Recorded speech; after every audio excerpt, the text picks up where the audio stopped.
বাবা, এই কলিযুগে যে আর কত কিছু দেখবো বন্ধুরা, সেটাই ভেবে পাচ্ছি না। একদিকে আমাদের এই মামদি দর্শকদের প্রতিনিয়ত যেইভাবে তুলোধনা করেছে, মানে বলতে হয় এক কথায় জুতোর বাড়ি মারা, যেইভাবে অপমান করেছে, সেই অপমানের রেশ সে নিজের গায়ে মেখে চোখের জল, নাকের জল আর কোথাকার জল এক করে নিজেকে নতুন রূপে সাজিয়ে তুলে নিজেকে নায়িকা ভাবে মানে প্রেজেন্ট করছে আমাদের সামনে। নতুন রূপে, নতুন ভাবে আমাদের কাছে আবার সে চলে এসেছে। সে নিজেই বলেছে সে সোমবার থেকে ভিডিও দেবে। এবং তাকে যদি বলতে যাও যে এই যে টাকাগুলো দিয়ে তুমি সকালরাত করছো সেটা এই ভিউয়ার্সদের টাকায়, সেটাও আপু বলা যাবে না। কদাচিৎ নহে। আজকে এই মামদি কি যেইভাবে ভিউয়ার্সদের অপমান করলো, এবং অপমান করাতে তার কিন্তু বেশ মানে সাবস্ক্রাইবার লস হলে কি হবে, ভিউজ কিন্তু গেইন হয়েছে, আর যেটাতে আসল টাকা, এবং সেখানে কিছু টাকা সে জেনারেট করতে পেরেছে। হ্যাঁ, সেটা হচ্ছে আমাদের ইন্ডিয়ান মানিতে টাকা হিসাবে আসে। তো সেখানে সে কিছুটা টাকা জেনারেট করে সে কিন্তু নিজেকে সুন্দরভাবে মানে চেঞ্জ করে ফেলেছে। নিজের এক গেট আপ একদম চেঞ্জ করে সে সামনে এসছে। সে এমন দেখাচ্ছে সে কিছু করেই নি, কিছু জানেই না, কিছু বোঝেই না। আসলে এইসব পাবলিকরা দিনের পর দিন মানে দর্শকদের এইভাবে বোকা বানায় এবং দর্শকদের এইভাবে অপমান করে। আসলে বলে না, অল্প জলের মাছ বেশি জলে গেলে যেরকম হয়। আচ্ছা, অল্পতে অনেক কিছু পেয়ে গেছে, তো তার জন্য এই মামদি এখন মানে ধরাকে সরাগান ভেবেছে। সে নিজেকে নিজে ওই নায়িকা চূড়ায় পৌঁছে দিয়েছে, তাই নয় কি? এবং এই মামদি যে নিজের টাকা, এই যে ভিউয়ার্সদের টাকায়, হ্যাঁ আজকে তোমাদের প্রমাণ সমেত দেখাবো, ভিউয়ার্সদের টাকায় এই মানে এই মামদি আর কত কিছু যে সকালরাত পূর্ণ করে। এবং এই যে শ্বশুর বাড়ির একেবারে এমনভাবে দেখালো, শ্বশুর বাড়ির সাথে যে কি সুন্দর বন্ডিং, এবং শাশুড়ির যে কি সেবা যত্ন করে আমাদের মামদি, সেটা তোমাদের প্রমাণ সহ আজকে দেখিয়ে দেব। কারণ সে একদম ডাইরেক্ট চলে গেছে তার শ্বশুর বাড়িতে বন্ডিং দেখানোর জন্য। কারণ যেই হারে কমেন্ট সেকশনে তুলোধনা করছে পাবলিকরা, এছাড়াও যারা কন্ট্রোভার্সি ক্রিয়েটাররা যেরকমভাবে মানে তুলোধনা করছে, আর পেরে উঠছে না, বুঝতে পারলে?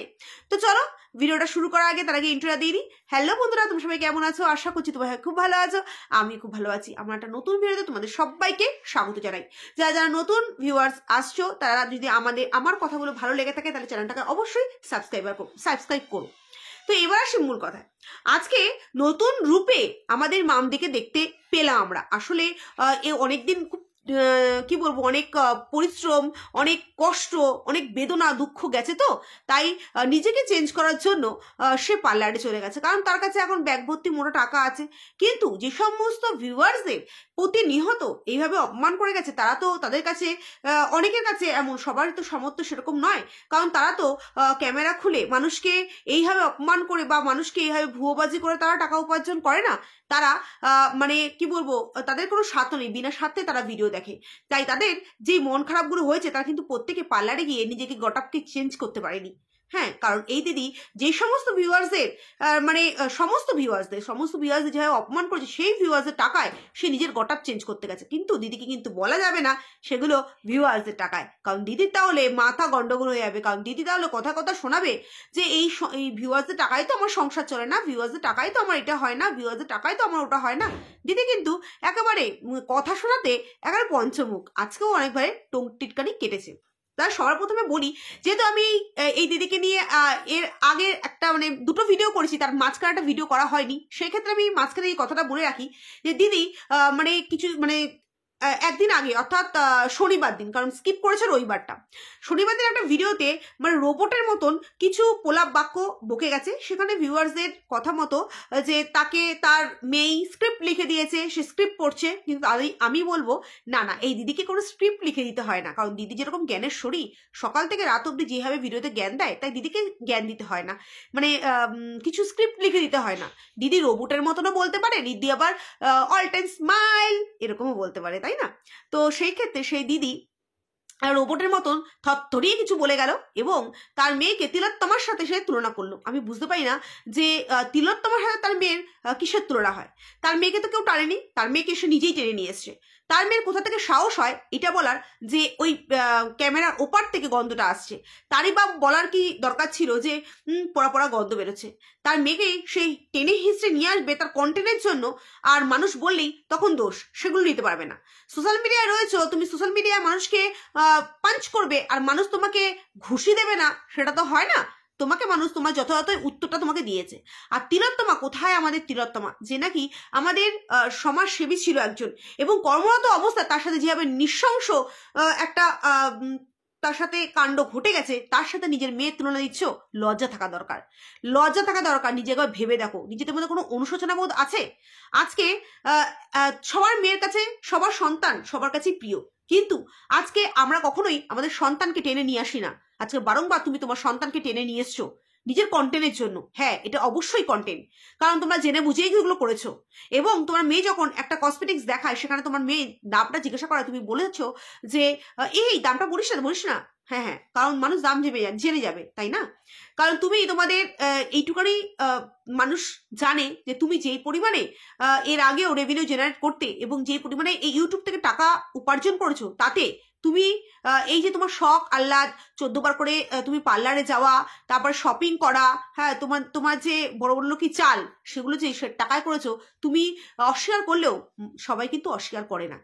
আসলে আমাদের কাছে আমাদের ভিউয়ার্সরা যে নিঃস্বার্থ, যাদের কোনো স্বার্থ নেই, তারা কিন্তু তারা এই কি বলতো তোমার মতন কালো মন নিয়ে দেখতে বসে না।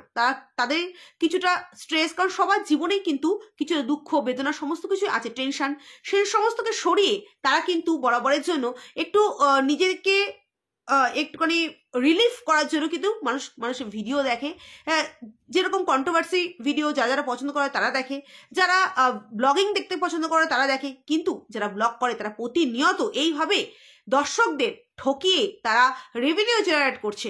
আর আমরা কন্ট্রোভার্সি ক্রিয়েটাররা সেগুলো দেখে তাদের এই ভুলগুলো তুলে দিই বলে কিন্তু তাদের চোখগুলো খোলে। হ্যাঁ, অবশ্যই খোলে। এবং আপনাদের একটা কথা বলবো, যারা ব্লগিং করে তাদের যেরকম সকাল থেকে রাত অব্দি ক্যামেরা নিয়ে খেলা, আমাদেরও যারা আমরা কন্ট্রোভার্সি করি, আমরা কিন্তু 14টা ভিডিও দেখার পর তারপর একটা ভিডিও বানাতে হয়। আমাদের কিন্তু চোখের অনেক প্রেশার পড়ে, মাইন্ডের অনেক প্রেশার পড়ে। হ্যাঁ, তাই কোনো কাজে কিন্তু মানে একদম চটপটে হয়ে যায় না। এখানে দাঁড়িয়ে আমি বলবো যে একটা ব্লগিং এর থেকে একটা কন্ট্রোভার্সি করা কিন্তু অনেকটা পরিমাণে টাফ। এবং তার থেকে আর একটা কথা বলবো, অনেক ভিউয়ার্সরা, সাধারণ ভিউয়ার্স যেগুলো বুঝতে পারে না, যখন তাদের চোখে আঙুল দিয়ে দেখিয়ে দিই যে এইটা কিন্তু ভুল, তখন কিন্তু তারা এসে বলে, কমেন্টস করে যায়, দিদি ঠিক তো বলেছো, আমরা তো বুঝতে পারিনি। একদম এইটাই হচ্ছে যোগ্য কন্ট্রোভার্সি যেগুলো করি সেগুলো। আর তার জন্যই কিন্তু তোমাদের মতন পাবলিক যারা প্রতিনিয়ত মানে এই যে ভিউয়ার্সদের অপমান করো, সে অপমান করে তারা ক্ষমা তো চা তো দূর কি বাত, তারা মানুষের কাছে এসে একটু মানে ভালোভাবে কথাও বলে না, এবং অধ্যত্ব দেখায়, যেটা করেছি বেশ করেছি। এবং তার জন্যই তাকে নিজেকে চেঞ্জ করার জন্য ডাইরেক্ট চলে গেছে উনি পার্লারে। এবার এই মামদির এই যে বললাম শ্বশুরবাড়ির কথা বলবো, এবং সে যে ভিউয়ার্সের টাকায় কি করে না করে সেটাও বলবো, প্রমাণ দেখি। হ্যাঁ, ভিডিওতে যেগুলো হচ্ছে সেগুলো দেখেই, প্রমাণ দেখেই বলবো। তো এই মামদি কি করলো, সকাল সকাল সে গেল তার মেয়ের যেখানে শুট করে সেখানে প্রোগ্রাম ছিল, প্রোগ্রাম সেরে টেরে সে মামদি নিজের মনকে ভালো করার জন্য গেল কোথায়? পার্লারে। সেখানে পার্লারে কিছুটা টাইম স্পেন্ড করে তারপরে গেল ডাইরেক্ট শ্বশুরবাড়ি। কি সুন্দর শ্বশুরবাড়ি, তাই না? গিয়ে কোনো কর্ম করতে হয় না, কাজকর্ম করতে হয় না, শুধু ঢোমের টুকি করে চলে আসে, তাই না? তো গেল ভালো। তো সেখানে গিয়ে শাশুড়ি মাকে মানে তার সাথে ইয়ার্কি মারছে, যখন নাকি তার ছেলে, অর্থাৎ এই যে যাকে প্রভু বলে, আমার প্রভু, তো যখন প্রভু বলে এবং সে যখন বলল, মা তুমি তো আর বাকি জীবনটা আমার কাছে থাকতে পারো, বাবা ক্যামেরা অন করলেই তাদের মনে মনে অনেক মানে দয়ালু কথা, মনে গভীর কথা উঠে আসে। তো বলো, মা তুমি তো বাকি জীবনটা আমার কাছে থাকতে পারো। তার শাশুড়ি মা মানে ডাইরেক্ট বললো যে আমাকে কে সেবা করবে? হ্যাঁ, তখন বলো কেন মামদি করবে, মাম আছে, মাম করবে। সাথে সাথে সেখানে কিন্তু কোনো অ্যান্সার নেই, চুপ করে রয়েছে, কারণ সে ভালো করেই জানে যে এ আবার উটকো ঝামেলা আসলে আবার উটকো, একে দেখো, হ্যাঁ এমনি নিজেকে মানে নিজে সামলাতে পারি না। তখনই বলে না, মা মেয়ে সমান। ঠিক মেয়ে তখন বলে উঠছে, কেন শুধু মা কেন, তো বাবাও করবে, সবাই সাহায্য করবে, সবাই তোমাকে দেখভাল করবে। হ্যাঁ, সেখানেই উনি বুঝে গেছেন যে এখানে ছেলের বৌমা যে আমাকে কতটা আমাকে দেখবে। গিয়ে ভক্তি ভরে 14 বার প্রণাম করলেই মানে মা সেবা হয়ে যায় না। মাকে সেবা যত্ন করতে হলে তাকে মানে ক্যামেরা অন করে দেখালেই হয় না। সেটা পরিষ্কার বোঝা গেছে। যতই তুমি ক্যামেরার সামনে তুলে ধরো যে তুমি কত ভালো তোমার শ্বশুরবাড়ি মানে সবার সামনে, সেটা পরিষ্কার মানুষ যেটা বোঝেন না সেটা বুঝে যাচ্ছে। এবং তোমার মেয়েকে তুমি একটা আংটি বানিয়ে দিয়েছো, সেখানে তোমার প্রভু বলে উঠলো যে এটা মাম বানিয়ে দিয়েছে মা, এবং তোমার মেয়েও বললো যেটা তুমি বানিয়ে দিয়েছো। তা তুমি বানিয়ে দিয়েছো, তুমি তো কোনো চাকরি করো না, তুমি কি করো? হ্যাঁ, এটা তোমার চাকরি। এবং বলা যাবে না যে ভিউয়ার্সদের টাকা, বুঝতে পারছো? এটা বলা যাবে না। তুমি তোমার সমস্ত তোমার যেই কি বলবো একের পর এক যেগুলো তুমি করতে চাইছো, যেগুলো তোমার শখ আল্লাহ তুমি পূর্ণ করবে, কিন্তু ভিউয়ার্সদের টাকা সেটা তোমার বলা যাবে না, তা তোমার গায়ে লেগে যাবে। কিন্তু ভিউয়ার্সদের অপমান করতেও তুমি ছাড়বে না। তোমার হাতে তোমার শ্বশুরবাড়ির যে কি বলবো মিল কতটা, সেটা কিন্তু পরিষ্কার বোঝা যায়। এবং গতকাল তুমি একটা ক্ল্যারিফিকেশন দিলে যে তুমি পালিয়ে বিয়ে করেছো বলে তোমার বাবা কোনোদিন তোমাকে মানেনি, তাই তুমি তোমার শ্বশুর বাড়ি বাপের বাড়িতে কোনোদিন যেতে না। কোন বাবা মা আজকে তোমার মেয়ে যদি পালিয়ে বিয়ে করে তুমি কি মানবে? কখনোই তুমি মানবে না। এবং দেখো, ভবিষ্যতের ব্যাপারটা কিন্তু আমরা কেউ জানি না। প্রত্যেকটা সন্তানের বাবা মা চায় তার মেয়ে তার সন্তান ভালো ঘরে বিয়ে হোক। সেখানে তুমি যখন তোমার বরের হাত ধরে পালিয়ে গেছিলে তখন কিন্তু তোমার বর কোনো ধরনেরই কাজ করতো না। পরবর্তীকালে তোমার বর ভালো ব্যবসার সাথে যুক্ত হয়েছে, ব্যবসা করে, তোমার ভালো লাইফস্টাইল লিড করছো।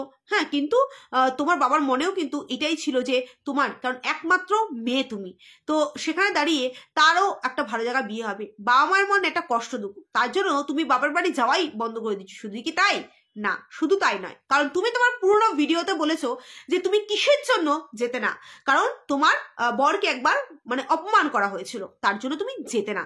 এবং শুধুমাত্র তোমার বাবা না, তোমার শ্বশুর বাপের বাড়ির অনেকে সেটা পছন্দ করেনি এবং অপমান করেছিল, কেউ দেখতে পারতো না।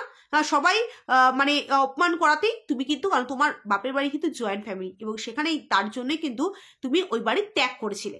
কিন্তু তোমার বাবা মারা যাওয়ার পর তুমি এখন মানে সেই বাড়িতে যাও, সেই গরিব বাড়ি দেখাও, হ্যাঁ, এগুলো তুমি বলতে চাইছো।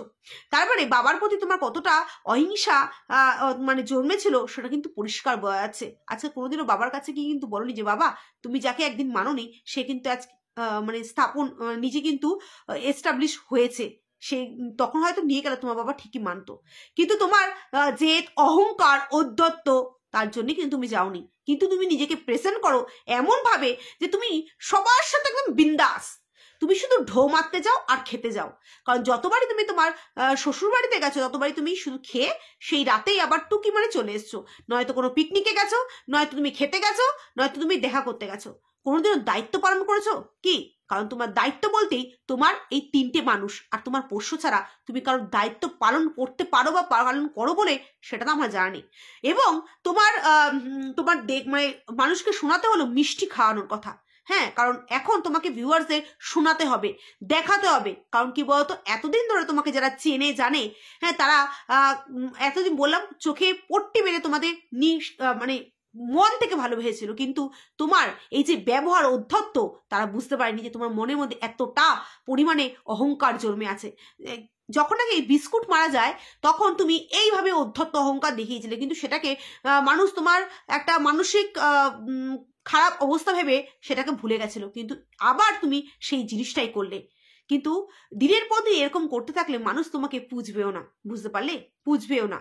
এবং তোমার মেয়ে কিন্তু এখন নিতান্তই ছোট নয়, তোমার মেয়ে 18 বছর ওপর হয়ে গেছে। তো সেখানে দাঁড়িয়ে তোমার মেয়ে এখন একটা অ্যাডাল্ট মেয়ে, এবং তোমার মেয়ে কোনো জায়গায় যদি এই ধরনের ভিউয়ার্সদের অপমান করে, ভিউয়ার্স তার পাল্টা উত্তর দেবেই, তাই নয় কি? যখন দেবে তখন নেওয়ারও ক্ষমতাটা তুমি রেখো। এবং যতই তুমি পরিষ্কার হয়ে বোঝাতে চাও যে তোমার শ্বশুর বাড়ি বাপের বাড়ির সাথে তোমার সম্পর্ক একেবারে মিষ্টি মধুর, ওগুলো দেখাতে যেও না। অনেক পুরনো ভিউয়ার্স কিন্তু আমি, বুঝতে পারলে কি না? তাই মানুষকে এরকম বোকা অনেক বানিয়েছো, আর বানাতে পারবে না। কারণ আমি তোমার নতুন দর্শক নই, আমি তোমার অনেক পুরনো দর্শক, বুঝতে পারলে? তো নিজের মধ্যে যদি একটু মানসিকতা বোধ বা নিজের মধ্যে যদি কোনো মনুষ্যত্ব বোধ থাকে, সকালবেলা ভগবানের স্থানে যখন বসে পুজো দাও তখন একটু ভেবে দেখো, বা রাত্রে ঘুমানোর সময় বেডে গিয়ে একটু চিন্তা করো যে তুমি যেগুলো করেছো ঠিক করেছো কি? কারণ তোমার মধ্যে এতটাই উদ্ধত্ত অহংকার, তাই সরি বলতেও তোমার মনে দ্বিধা বোধ করো। তোমার কি মনে হয় রাস্তাঘাটে তোমাকে দেখলে মানুষ তোমাকে জড়িয়ে ধরে আর কেউ কথা বলবে?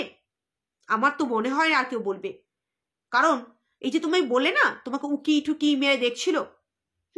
ও বাই দ্য ওয়ে, একটা কথা আমাকে এক দিদি লিখেছে যে যখন নাকি ওনার মেয়েকে এরকম ইনস্টাতে বলো আর যে যে অ্যাপসে ওরা মেয়েকে যখন নাকি খারাপ খারাপ কথা বলছিল, সেটা যখন ওনার খারাপ লাগছিল, ঠিক মেলাতে গিয়ে যেই বাচ্চা মেয়েটা উকিঝুঁকি মারছিল সেই বাচ্চা মেয়েটাকেও কটূক্তি করতে তুমি ছাড়োনি। তাই এবার ভাবো যে নিজের মেয়েকে যখন কেউ কিছু বলে, যখন তোমার কতটা খারাপ লাগে, সেই ভিউয়ার্সটা তোমারও ভিডিও দেখেছে, তা তার কত খারাপ লেগেছে। বলে না পাপ বাপকেও ছাড়ে না, এটাই হচ্ছে কথা। আজকে তুমি যেটা করেছো তাই তোমার পাল্টা অ্যান্সারটাও তোমার মেয়ের ওপর দিয়ে এসেছে, বুঝতে পারলে?